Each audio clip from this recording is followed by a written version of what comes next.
हाँ तो मेरे हीरो कैसे हैं आप लोग। उम्मीद है कि आप लोग बढ़िया होंगे, स्वस्थ होंगे, मस्त होंगे और अपने अपने एग्जाम की तैयारी बढ़िया ढंग से कर रहे होंगे। आज हम लोग इस वीडियो में 5 नंबर बिल्कुल पक्का करने वाले हैं। ग्राफीय विधि से हल करने वाला 5 नंबरा क्वेश्चन में 100% बिहार बोर्ड परीक्षा में पूछता ही पूछता है। ये हम लोग को 100% करना ही पड़ेगा। 5 नंबर समझो बिहार बोर्ड में आप लोग के लिए रखा हुआ है। तो चलिए आज हम लोग बिहार बोर्ड परीक्षा के लिए 5 नंबर बिल्कुल पक्का करने वाले हैं। जो भी स्टूडेंट्स 2026 में बिहार बोर्ड का एग्ज़ाम देने वाले हैं उसके लिए आज यह वीडियो एकदम पूरे तरीक़ा से बल्ले बल्ले है। तो देखिए पहला क्वेश्चन हम लोग लिए हैं। यदि इसको हम लोग बढ़िया ढंग से बना लेते हैं तो कोई भी ग्राफ पूछेगा तो 100% हम लोग बना करके आएंगे। ग्राफीय विधि से हल करें। 2 समीकरण हमेशा दिया हुआ रहेगा बिहार बोर्ड में। ग्राफ में एक समीकरण वाला नहीं पूछता है, हमेशा 2 समीकरण दिया हुआ रहेगा और दोनों समीकरण का ग्राफ एक ही पर बनेगा। तो आइए सबसे पहले समझते हैं। पूरा वीवीए क्वेश्चन है ये। 2x + y = 6, 4x - 2y = 4। ये दोनों समीकरण दिया हुआ है। ये दोनों समीकरणों से हम लोग को एक ही ग्राफ में दोनों समीकरण को दिखाना है। तो सबसे पहले हम लोग कॉपी के कोना में कहीं पर भी 2 ठो बॉक्स बना लेंगे। पहला बॉक्स हो गया समीकरण 1 के लिए, ये समीकरण 1 के लिए बॉक्स हो गया, ये समीकरण 2 के लिए बॉक्स हो गया। 2 बॉक्स बना लेंगे और इसमें x और y का मान इसमें हम लोग बाद में रखेंगे। कम से कम 2 ठो मान x और y का निकालना पड़ेगा। अधिक से अधिक 4 और 5 भी हम लोग निकाल सकते हैं, लेकिन ग्राफ खींचने के लिए कम से कम 2 ठो मान x और y का निकालना ही पड़ेगा। तो चलिए सबसे पहले हम लोग समीकरण 1 को लेते हैं। 2x + y = 6, समीकरण 1 इसको मान लेते हैं। अब यहाँ पर बहुत विद्यार्थी गलत करता है, यहाँ पर मान रखने में थोड़ा उसको गलती हो जाता है। तो चलिए कुछ दिमाग नहीं लगाना है, बिल्कुल सिंपल है। एक बार हम लोग x को 0 कर लेंगे, y का मान निकल जाएगा। अब फिर एक बार y को 0 कर लेंगे तो x का मान निकल जाएगा। 2 ठो मान हो गया। यहाँ पर सबसे पहले जब x बराबर हम लोग क्या रख देंगे, 0 रख देंगे, तो क्या हो जाएगा 2 × 0 + y = 6। हम लोग जानते हैं 0 × 2 0 हो जाएगा। तो 0 प्लस में जोड़िए y में और ना जोड़िए, बात बराबर, इसलिए y बराबर क्या हो जाएगा 6। यदि हम लोग x का मान 0 लिए तो y का मान कितना आ गया 6। ये समीकरण 1 के लिए है, तो हम लोग समीकरण 1 में x का मान 0 रखे तो y का मान कितना आ गया 6। एक मान प्राप्त हो गया। अब हम लोग इसी समीकरण से एक और मान निकालेंगे। अब एक बार x को 0 किए तो y का मान 6 आ गया। एक बार y को 0 कर देंगे तो x का मान निकल जाएगा। सबसे आसान विधि होता है ये 0 रख करके करना। तो जब y बराबर हम लोग क्या रख लेंगे, 0 रख लेंगे, तब क्या हो जाएगा 2x + y के जगह पर क्या हो जाएगा 0 बराबर में है 6। अब 0 को जोड़िए और घटाइए, 2x में कोई फर्क नहीं पड़ेगा। तो हम लोग क्या कर लेंगे, डायरेक्ट यहाँ एक स्टेप छोड़ देते हैं, हम लोग समझ लेंगे। x बराबर क्या हो जाएगा 6 तो पहले से है, 2 इधर गुना में इधर आया तो भाग में, तो 2 × 3 = 6, यानी x का मान निकल के सामने आ गया 3।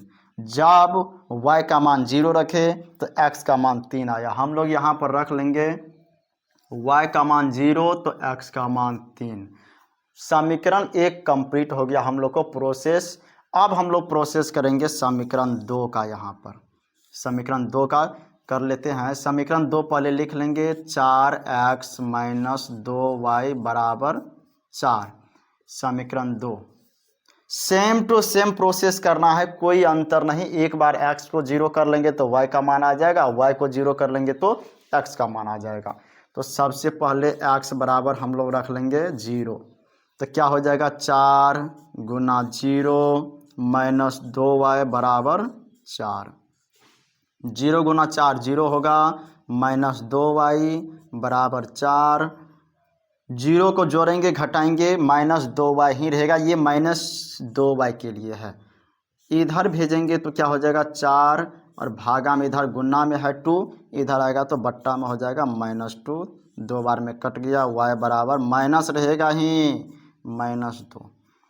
यहाँ पर x का मान हम लोग 0 रखे तो y का मान -2 आया, x का मान 0 तो y का मान -2। अब हम लोग क्या करेंगे, एक बार y बराबर 0 कर देंगे, जैसे इस समीकरण में किए थे सेम टू सेम। तो यहाँ पर यहाँ कर देते हैं, जब y बराबर 0 तो क्या हो जाएगा 4x माइनस 2 गुना y के जगह पर 0 बराबर में पहले से हैं 4, तो 4x माइनस 2 गुना 0 0 बराबर 4, x बराबर हो जाएगा 4 और बट्टा में 4 कट के हो जाएगा 1। जब y का मान हम लोग क्या रखें 0 तो x का मान आ गया 1, यहाँ y में 0 x में 1। हम लोग के लिए अब आधा काम पूरा हो गया, प्रोसेस का काम पूरा हो गया। समीकरण 1 का भी कम से कम 2 ठो मान निकाल लिए, समीकरण 2 का भी कम से कम 2 ठो मान निकाल लिए। अब सिर्फ हम लोग को ग्राफ पे इसको दिखाना है, जो कि बिल्कुल आसान है। परीक्षा में वहाँ पर ग्राफ कॉपी रहता है, वहाँ पर बैठाना बिल्कुल आसान रहता है। तो चलिए अब हम लोग इसका ग्राफ खींच लेते हैं। उम्मीद है कि आप लोग पूरा प्रोसेस समझ गए होंगे। चाहो तो आप लोग नोट कर सकते हैं या फिर स्क्रीनशॉट आराम से ले सकते हैं। तो चलिए इसको हम अब मिटाते हैं और अगले ग्राफ को हम लोग यहाँ पर खींच लेते हैं।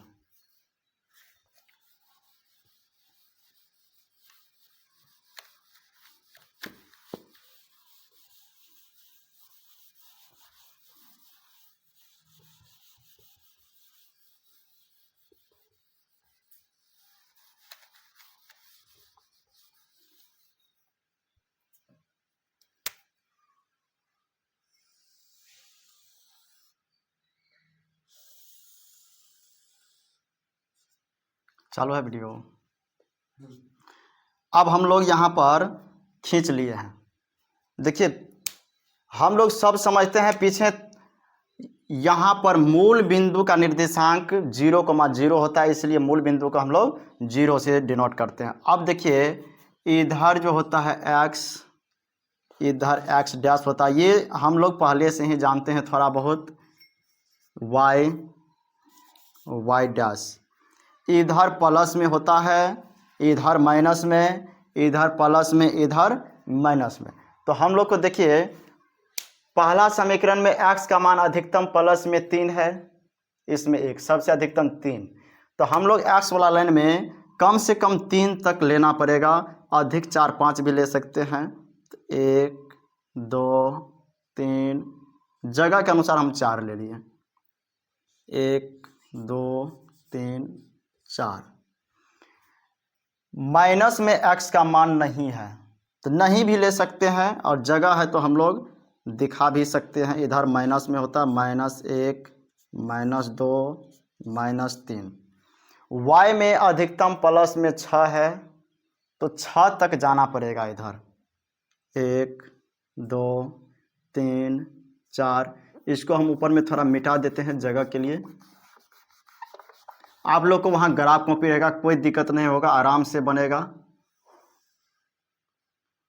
1 2 3 4 5 6, इधर y था 1 2 3 4 5 6।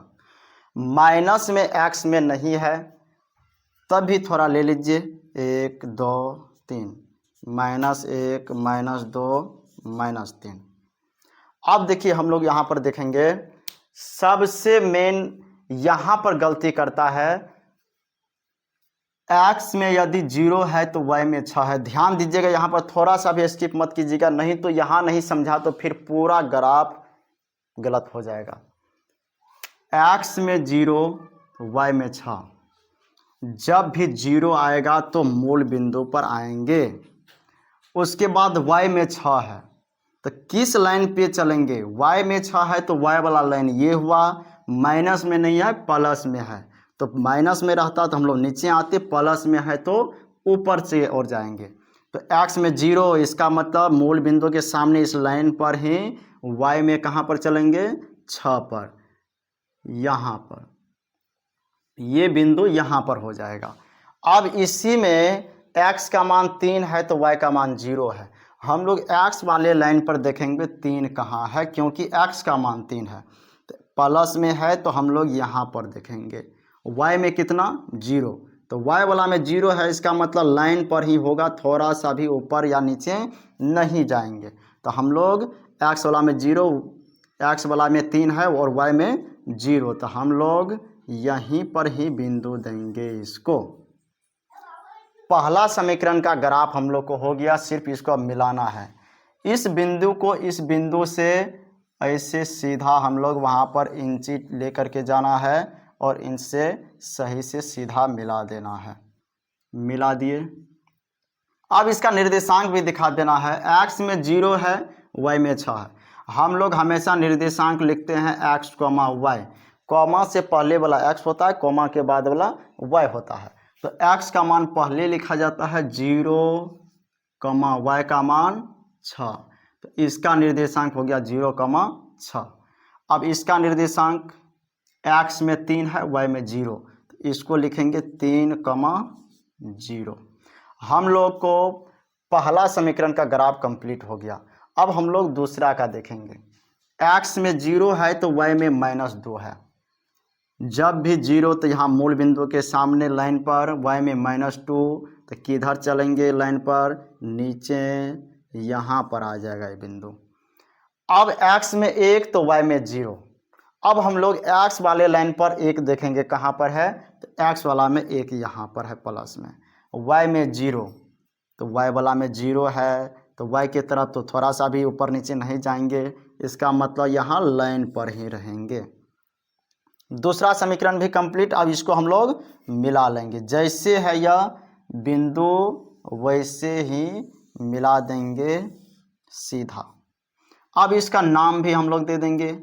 इसका निर्देशांक क्या होगा, x में कितना है, कौन वाला, ये वाला है, x में 1 तो y में 0, तो हम लोग दे देंगे 1, 0। ये x में 0 तो y वाला लाइन पे y में -2, तो इसका निर्देशांक हो जाएगा 0, -2। एक बात यहाँ हम लोग को ध्यान देना होगा, ये ग्राफ समपाती है या प्रतिच्छेदी है या समांतर है। देखिए यहाँ पर एक दूसरे को प्रतिच्छेद कर रहा है यह ग्राफ, तो ये ग्राफ जो है प्रतिच्छेदी हुआ। यहाँ पर पहला समीकरण का ये है, पहला समीकरण यहाँ पर लिख देना, और दूसरा समीकरण का ये ग्राफ है, दूसरा समीकरण यहाँ पर लिख देना। और नहीं भी लिखेगा तो चल सकता है, 5 में 5 नंबर हम लोग को यहाँ से मिल जाएगा। ग्राफ में नंबर नहीं कटता है, वैसे तो बोलें तो गणित में नंबर कटता ही नहीं है। तो हम लोग इस ग्राफ को बिल्कुल क्लियर करके परीक्षा में जाएंगे, और ऑब्जेक्टिव में भी थोड़ा बहुत यहाँ से देखने को मिलता है। जैसे पूछ देगा मूल बिंदु का निर्देशांक क्या होता है, मूल बिंदु का निर्देशांक हम लोग समझते हैं 0, 0 होता है। ये फर्स्ट चतुर्थांश है, दूसरा चतुर्थांश है, तीसरा चतुर्थांश है, चौथा चतुर्थांश है। तो इसमें से भी ऑब्जेक्टिव देखने को मिलता है कि पहला चतुर्थांश में x भी प्लस में होता है, y भी प्लस में, दूसरा में x माइनस में, y प्लस में, तीसरा में दोनों माइनस में होता है, और चौथा में x प्लस में y माइनस में होता है। तो हमें उम्मीद है कि आप लोग को पूरा ध्यान में आ गया होगा। लेकिन यहाँ पर एक कन्फ्यूजन होता है, कहिएगा सर यदि यहाँ पर बट्टे में यदि गलती से आ जाए तब क्या करेंगे। मान लीजिए तुमको जो है 2 बट्टे रुको, यहाँ पर मान लीजिए 1/2 आ गया, तो 1/2 को तुम कहाँ पर देगा, यहाँ पर है ना। तो यहाँ पर 1 में 2 से भाग देंगे तो कितना आएगा, 0.5। तो 0.5 हम लोग देख लेंगे कहाँ आता है, 1 और 0 के बीच में यहाँ पर। तो ग्राफ कॉपी पर दिया हुआ रहता है लाइन, वहाँ पर हम लोग यहाँ पर दे देंगे। तो बट्टा में भी आएगा तो कोई दिक्कत नहीं होगा, आराम से वहाँ पर लाइन बाय लाइन दिया हुआ रहता है, आराम से दे देंगे। तो हमें उम्मीद है कि पूरा समझ में आ गया होगा, कोई इसमें डाउट नहीं हुआ होगा, पूरा क्लियर हो गया होगा। तो मिलते हैं फिर अगले वीडियो में, तब तक के लिए।